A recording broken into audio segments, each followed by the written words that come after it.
You're listening to the Australian Army Training and Doctrine Podcast. Welcome to this short series of podcasts featuring experiences at the Warrant Officer and Non-Commissioned Officer Academy here at Canungra in Queensland.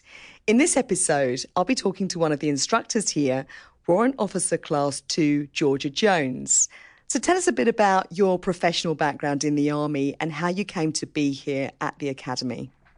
Professional background, I'm an air dispatcher by trade, and due to the limited postings that we do have, I've been fortunate enough to experience out of trade postings such as SASR, 1RTB, Air Movements Training Development Unit, and with that instructional background, it kind of meant that I was moved to the Warrant Officer Non-Commissioned Officer Academy to instruct on Subject 1 for Corporal Course, using my background from not only the instruction, but also out of trade and within trade positions. But you're also known for involvement in AFL within the Army. You're not just an instructor here at the Academy. That's correct. I've been involved now with Army AFL for 12 years. Originally as a player, I came on board in 2007 after receiving a phone call asking if I'd like to play AFL. However, I just sustained a broken leg from playing rugby. I was in the Australian squad and 6 weeks out from World Cup, I broke my leg. So I wasn't able to play, but I said I'd come on board as a manager. And since I've been involved as a manager, equipment manager, player, captain, assistant coach, and now in my third year as the head coach for the Women's Army AFL team. So a vast experience that you have not only as an instructor here at the Academy, but also as a coach in the sporting arena. What do you think then makes a good instructor and or a good coach, and are they similar? They have a lot of similar attributes. You know, whether you're instructing or you're coaching, it's about getting the best out of your trainees or your players, providing them in a learning environment where they're going to get the most out of learning, but also being able to develop and being part of it. So for myself as an instructor or coach, I like to give my trainees and also players the ability to contribute to the outcomes. So whether it's their learning or how they wish to play the game based on their attributes. How would you describe then your coaching philosophy and how do you explain that to the players in AFL? So my coaching philosophy is very similar to myself as an instructor. I like to have a firm but fair approach.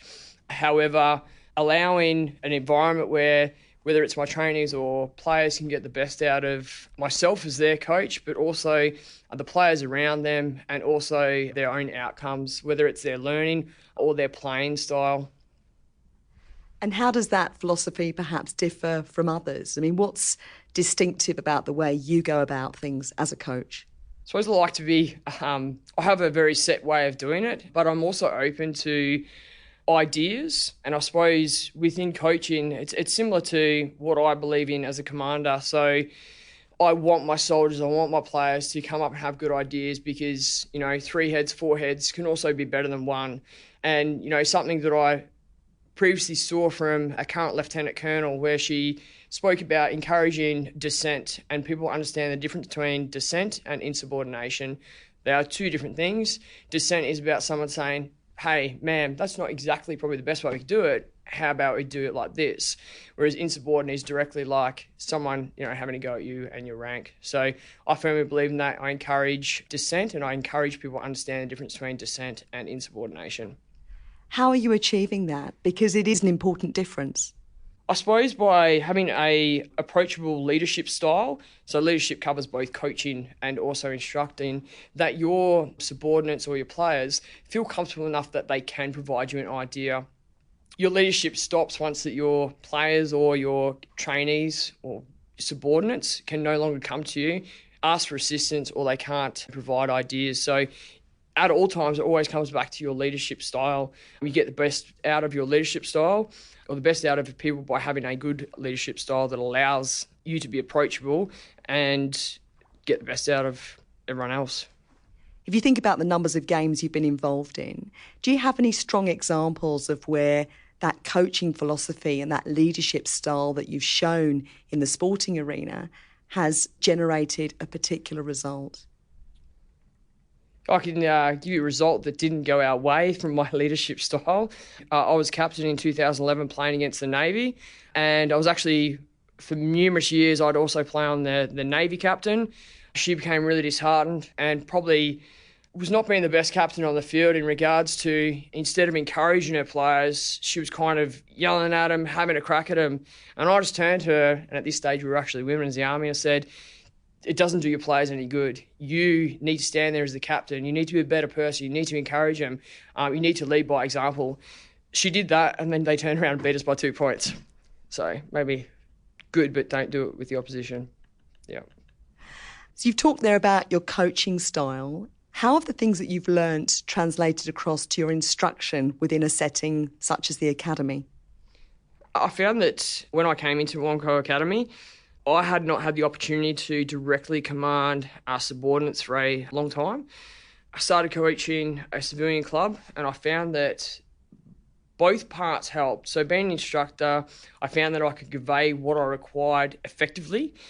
I found that when I was coaching, they didn't have to listen to me because I had rank. So I had to have the best way to explain things to them. I also had to deal with different scenarios. So a younger generation. So understanding how that younger generation works, how to get the best out of them. I found that I'd come to work, instruct, reflect on, coaching my civilian coaching football team and go, you know what, this is how I need to deal with these trainees. These are the different things that I'm seeing. They have expectations that are different to what I was used to 10 years ago. And if I say jump, they're not going to say high. They're going to ask me why, and also potentially provide me a better option, such as, how about if I jump off a trampoline and we'll get a bit further with it. And what response have you had from the trainees here, given your own unique style of instruction? Definitely this year I've had a few, I suppose I'd call them outcomes or positives that I'm going to walk away from the academy. I've actually had a couple of female sergeants ask if I could directly mentor them and if they could remain in contact, which I would always do anyway as a warrant officer. I'm mentoring sergeants that are going to move hopefully one day into warrant officers.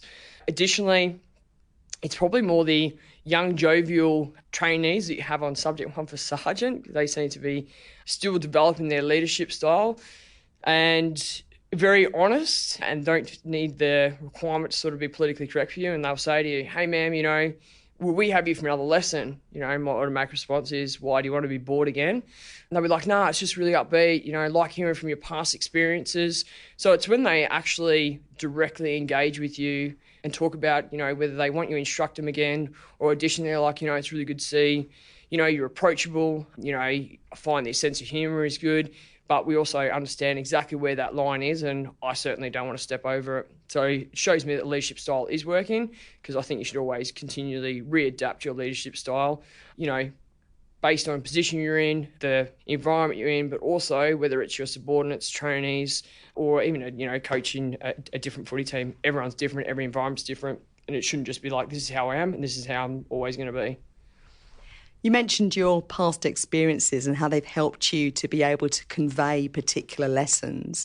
How do you integrate those experiences in a way that keeps people on task?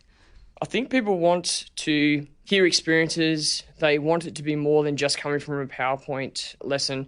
I think in this day and age, we're very quick to use technology as a training aid, but quite often, you can go back to slap-ups. You can go back to, showing trainees different ways of doing things, drawing on experiences, whether it's a funny experience that you've had that can sometimes show your vulnerable side. So not only are you giving a bit of a sense of humour in a lesson, you're showing that you're human, there's a vulnerable side. I think they get more out of that. It's about them being able to relate. You're not being this person on a pedestal that they could never achieve. They go, I'm not perfect. I've got through here and this warrant officer's in the same situation. Are there any particular experiences that you routinely share as part of your instruction that you feel have been particularly effective in terms of getting a message across or a lesson learned?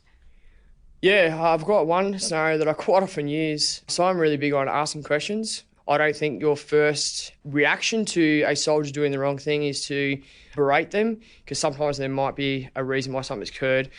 Sometimes it's obvious if the person is marching while they're drinking a coffee. That's pretty much steady there. What are you doing? However, when I was instructing in 2015, I had a trainee who I'd moved his fire position into a better position. I actually got back and the trainee was back in the original position.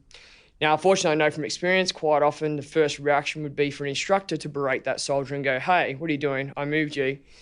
So I asked him, I said, "Hey, did I not place you over there? Not sure. How did you end up back here?" In a sort of jovial sense, and he goes, "Oh, are you trying to kill me or something, Sergeant?" I'm like, "What, is there an ant's nest?" He's like, "No, can I take you for a walk?" Anyway, so where I'd place this soldier into a firing position, additionally tell him to be at one with the concealment, turned out there was a big snake in there. So I actually got soldiers at that stage and said, and that's why you ask questions. So for other instructors who might be coming to WONCO Academy into the future, what advice would you give them in terms of preparing for the role? Learn from everyone you can. Don't go to the Army's library of doctrine, which is, "I once heard it's this." Go and research it. I don't know everything. My mate doesn't know everything, neither the instructors that I work with. But when I'm asked a question, I go to the relevant doctrine, the relevant policy, to make sure that when I am passing on information, it is correct. Because otherwise, the Army School of Knowledge, which is, "This is what I once heard," will continue, and people will be passed on bad advice. And I remember when, for years and years, everyone used to break their black belt to go into the mess and so forth because we thought it was tradition. It turned out that the reason why it was tradition was because the soldiers used to carry a bayonet on their black belt. They had to break their black belt to take the bayonet off. So sometimes traditions can be formed based on misinformation. So let's make sure that that doesn't occur and we are passing on correct information from the correct policy that is current.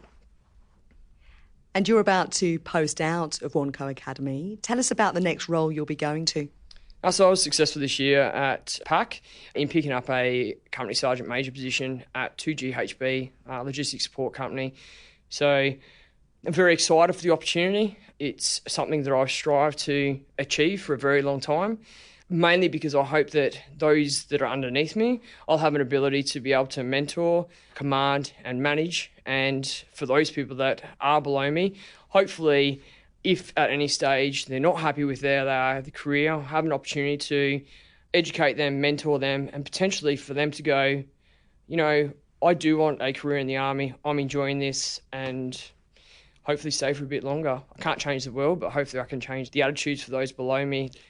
I'll give them the best of what I've got, and hopefully that'll get the best of what they have to give me. And what do you think then makes a good CSM, given that you're about to post into that role? I think you certainly need to be firm.